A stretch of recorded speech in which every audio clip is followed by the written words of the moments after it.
ये आकाशवाणी रायपुर है। छत्तीसगढ़ी समाचार बुलेटिन के संग नमित कुमार के जय जोहार। आज के प्रमुख समाचार। राज्य शासन हा स्पष्ट करे है कि प्रदेश में अभी 6 अगस्त तक ही प्रभावित इलाका में लॉकडाउन करे गे है।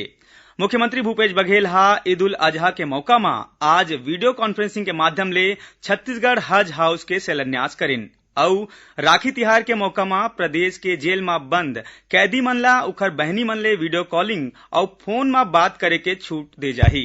अब समाचार विस्तार ले। राज्य शासन हा स्पष्ट करे है कि प्रदेश में कोरोना वायरस संक्रमण के रोकथाम बर वर्तमान में कलेक्टर मन ला जिला के स्थानीय परिस्थिति ला देखत लॉकडाउन लागू करे के अधिकार दे गे है। अभी जिला कलेक्टर डहाल ले 6 अगस्त तक ही प्रभावित इलाका में लॉकडाउन करे गे है।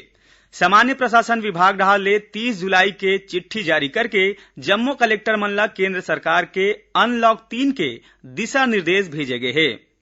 शासन हा प्रदेश में 31 अगस्त तक लॉकडाउन तक जुड़े सोशल मीडिया में प्रसारित खबर ला पूरा तरीका ले गलत और भ्रामक बताए है। उन्हें दूसरा डहार कोंडागांव जिला में लॉकडाउन के बेरा 3 अगस्त तक कपड़ा और फैंसी स्टोर खोले के अनुमति जिला प्रशासन हा दे है।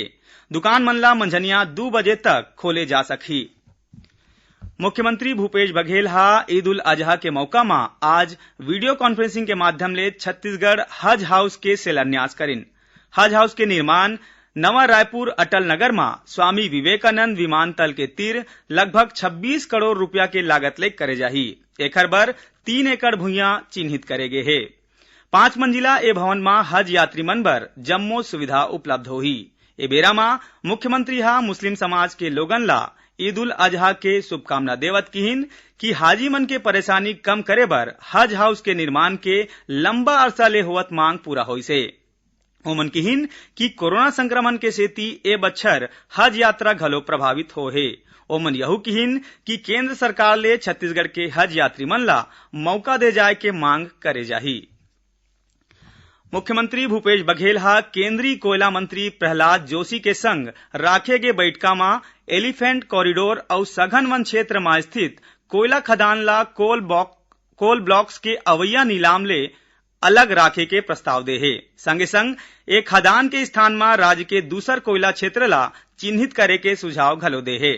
बैठका में मुख्यमंत्री हा सुप्रीम कोर्ट के निर्देशानुसार उद्योगपति मंडहा ले अतिरिक्त लेवी के रूप में केंद्र सरकार के पास जमा 4140 करोड़ रुपया ला घलो राज्य ला दे के मांग करे है। एमा केंद्रीय मंत्री हा सहमति देवत बताइन कि केंद्र सरकार डहाल ले सुप्रीम कोर्ट में उक्त राशि बर निराकरण के आवेदन लगाए गए है। एकर आधार में जल्दी निर्णय ले जाही। मुख्यमंत्री हा सुप्रीम कोर्ट के कॉमन कॉज प्रकरण में दे गए निर्णय के अनुसार जुर्माना के राशि ला 10,129 करोड़ रुपया ला घलो राज्य ला दे के मांग राखिन। बैठका में कोल इंडिया के चेयरमैन हा छत्तीसगढ़ के स्थानीय लघु उद्योग ला कोयला उपलब्ध कराए के प्रस्ताव में सहमति देवत राज्य सरकार ला एजेंसी नियुक्त करे के आग्रह करे है। कोरोना संक्रमण के चलत उद्यानिकी खेती करैया किसान मन ला आर्थिक नुकसान ले बचाए बर केंद्र सरकार हा ऑपरेशन ग्रीन स्कीम के दायरा बढ़ाए के घोषणा करे है। ये योजना में आलू, प्याज और टमाटर के संघरा अब कतकोन प्रकार के फल और सब्जी ला घलो शामिल करे गे है। एमा ज्यादा उत्पादन वाला स्थान ले कम उत्पादन वाला स्थान में परिवहन और भंडारण बर 50% के अनुदान मिलही। ये योजना में फल में आम, केला, अमरूद, कीवी, लीची, पपीता, संतरा, अनानास, अनार और सब्जी में कटहल, राजमा, करेला, बैगन, शिमला मिर्च, गाजर, फूलगोभी और भिंडी ला शामिल करे है। ये योजना अवैया 11 दिसंबर तक प्रभावी रही। छत्तीसगढ़ी समाचार बुलेटिन आप मन आकाशवाणी रायपुर ले सुना था। छत्तीसगढ़ के खबर ले है आपके वास्ता और खबर के विश्वसनीयता ले है हमार वास्ता।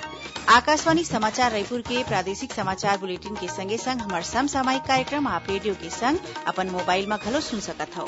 आकाशवाणी समाचार फेसबुक, ट्विटर और यूट्यूब में घलो हावय।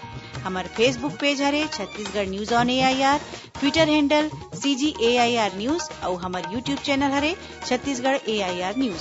तो अब रेडियो के संगे संग आपके मोबाइल के माध्यम ले हम आप तक पहुंचत हन। छत्तीसगढ़ के हर खबर बर सुनत रहो आकाशवाणी समाचार।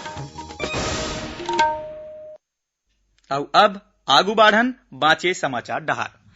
राखी तिहार के मौका में प्रदेश के जेल में बंद कैदी मन ला उखर बहनी मन ले वीडियो कॉलिंग और फोन में बात करे के छूट दे जाही। कोरोना संक्रमण के बढ़त प्रभाव के सेती जेल में कैदी मन ले मुलाकात में लगे रोक ला देखत ए निर्णय ले गे हे। जेल मंत्री ताम्रध्वज साहू हा रक्षाबंधन के मौका में जेल में बंद कैदी मन ला अपन बहनी ले वीडियो कॉलिंग और फोन में बात करे के वैकल्पिक व्यवस्था करे बर एडीजी जेल ला निर्देशित करे हे।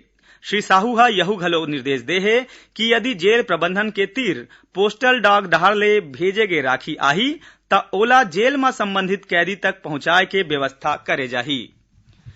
मलेरिया मुक्त बस्तर अभियान में स्वास्थ्य विभाग डहार ले होवत जांच के बेरा कोंडागांव जिला में एकेज गांव के 66 लोगन मलेरिया पॉजिटिव मिले हे। केसकाल के बीएमओ डॉक्टर डी के बिसेन हा बताइन कि केसकाल विकास खंड में सरलग शिविर लगा के लोगन के मलेरिया जांच करे जावत है। दूसरिया चरण के जांच के बेरा गांव कोटोड़ी में 66 जिन लोगन के रिपोर्ट मलेरिया पॉजिटिव आए है। विकास खंड में 1 लाख ले ज्यादा लोगन के जांच करे जा चुके हैं, जेमा ले 346 लोगन में मलेरिया के लक्षण पाए गए हैं। स्वास्थ्य विभाग डहाले ग्रामीण मन ला मलेरिया के बचाव बर गांव में साफ सफाई राखे और दूसर जरूरी सावधानी बरते बर कहे हे। बिलासपुर पुलिस डहाले राखी तिहार ला देखत रक्षा संकल्प सेल्फी के माध्यम ले कोरोना संक्रमण ला लेके जन जागरूकता अभियान चलाए जाथे। पुलिस हा अपन जम्मो सोशल साइट्स में लोगन ला ए रक्षा संकल्प में जुड़े के अपील करे हे। पुलिस हा लोगन डहाले घरे में बनाए गए राखी ला कोरोना वॉरियर्स मन ला उपहार के रूप में भेंट करही। लोगन मन 3 अगस्त रतिहा तक रक्षा संकल्प सेल्फी मोबाइल नंबर 9479264100 में व्हाट्सएप कर सकत हे। संगे संग नजदीकी थाना के माध्यम ले घलो राखी भेज सकत हे। ईद उल अजहा के तिहार आज छत्तीसगढ़ के संगरा देश भर में धार्मिक श्रद्धा और उत्साह के संग मनाए जावत है। कोरोना संक्रमण के सेती ए बच्छर ईदगाह और बड़े मस्जिद में सामूहिक नमाज नहीं होवत है। राजधानी रायपुर के संगरा प्रदेश के दूसर जिला में मुस्लिम समाज के लोगन हा लॉकडाउन नियम के पालन करत घरे में रह के ईद के नमाज अदा करिन। राष्ट्रपति रामनाथ कोविंद, उपराष्ट्रपति एम वेंकैया नायडू और प्रधानमंत्री नरेंद्र मोदी हा देशवासी मन ला ईद उल अजहा के शुभकामना दे हे। उन्हें छत्तीसगढ़ के राज्यपाल अनुसुईया उइके और मुख्यमंत्री भूपेश बघेल हा घलो ए तिहार के बेरा में मुस्लिम समुदाय के लोगन ला मुबारकबाद दे हे। प्रदेश में अवैया 24 घंटा के दौरान कतकोन जगह में हल्का ले मध्यम वर्षा होए के संभावना है। उन्हें 1-2 जगह में गाज गिरे और भारी वर्षा होए के चेतावनी घलो दे गए है। यही बीच प्रदेश के कुछ एक जगह में आज हल्का ले मध्यम वर्षा दर्ज करेगी। जगदलपुर समेत बस्तर जिला के कई ठिन जगह में तेज वर्षा होए के समाचार मिले हैं। और अब थोरकुन समाचार सारमा। बीजापुर जिला के जांगला और बीजापुर थाना क्षेत्र ले पुलिस हा 2 झिन माओवादी ला गिरफ्तार करे है। अंबिकापुर पुलिस हा फर्जी चिटफंड कंपनी के नाम में लोगन ले पैसा वसूले के मामला में 2 आरोपी ला गिरफ्तार करे है। जांजगीर चांपा जिला के सक्ती क्षेत्र के हसौदा गांव के तीर 4 पहिया वाहन के टक्कर ले मोटरसाइकिल सवार एक युवक के मौत हो गए। यही जिला के बमनीडी क्षेत्र के तालदेवी गांव में तालाब में डूबे ले 4 साल के लड़का के मौत हो गए। जांजगीर चांपा जिला सक्ती क्षेत्र के गांव नवापारा कला में करेंट के चपेट में आए ले युवक के मौत हो गए। महासमुंद जिला के बागबहरा में पुलिस हा 3 अलग अलग गाड़ी ले 4 कुंटल गांजा के संग 6 झिन आरोपी ला गिरफ्तार करे है। बलौदाबाजार जिला में घलो गिधौरी के तीर एक ठिन गाड़ी ले 50 किलो गांजा जब्त करे गए है। बलौदाबाजार पुलिस हा 2 नाबालिग सगे बहनी के संग दुष्कर्म के मामला में 11 झिन आरोपी मन ला गिरफ्तार करे है। और दुर्ग कोतवाली पुलिस हा जुआ अड्डा में छापा मार के 13 लोगन ला गिरफ्तार करे है। इकर पास ले 1,10,000 रुपया ले ज्यादा के राशि जब्त करे गए है। आखिर में प्रमुख समाचार एक फिर राज्य शासन हा स्पष्ट करे है कि प्रदेश में अभी 6 अगस्त तक ही प्रभावित इलाका में लॉकडाउन करे गए है। मुख्यमंत्री भूपेश बघेल हा ईद उल अजहा के मौका में आज वीडियो कॉन्फ्रेंस के माध्यम ले छत्तीसगढ़ हज हाउस के शिलान्यास करिन अउ राखी तिहार के मौका में प्रदेश के जेल में बंद कैदी मन ला ओकर बहनी मन ले वीडियो कॉलिंग अउ फोन में बात करे के छूट दे गे हे। एकरे संग छत्तीसगढ़ी समाचार बुलेटिन सिरावत हे। जय जोहार।